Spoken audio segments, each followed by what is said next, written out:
இன்று சீன வெளியுறவுத்துறை அமைச்சர் வாங் யி இந்தியா வருகை தர உள்ள நிலையில் நாளை பிரதமர் மோடியை அவர் சந்திக்க இருப்பதாக வெளியுறவுத்துறை அமைச்சகம் வெளியிட்டுள்ள செய்திக்குறிப்பில் தெரிவிக்கப்பட்டுள்ளது.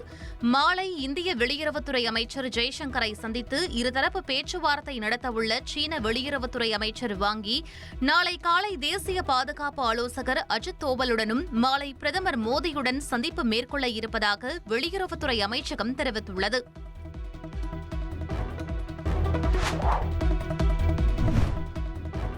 பாகிஸ்தானில் வடமேற்கு பகுதிகளில் கடந்த சில நாட்களாக பெய்து வரும் கனமழையால் ஏற்பட்ட வெள்ளம் மற்றும் நிலச்சரிவுக்கு உயிரிழந்தவர்களின் எண்ணிக்கை 340 கடந்துள்ளதாக அந்நாட்டு ஊடகங்களில் செய்தி வெளியாகியுள்ளது. இதில் கைபர் பக்துன்குவா மாகாணத்தில் அதிகபட்ச உயிரிழப்புகள் பதிவாகியுள்ளதாக கூறப்படும் நிலையில் பர்னர் மாவட்டத்தில் 209 பேரை காணவில்லை என்றும் அவர்களை தேடும் பணியானது நடைபெற்று வருவதால் மழைக்கு பலியானோரின் எண்ணிக்கை மேலும் அதிகரிக்கக்கூடும் என அஞ்சப்படுகிறது.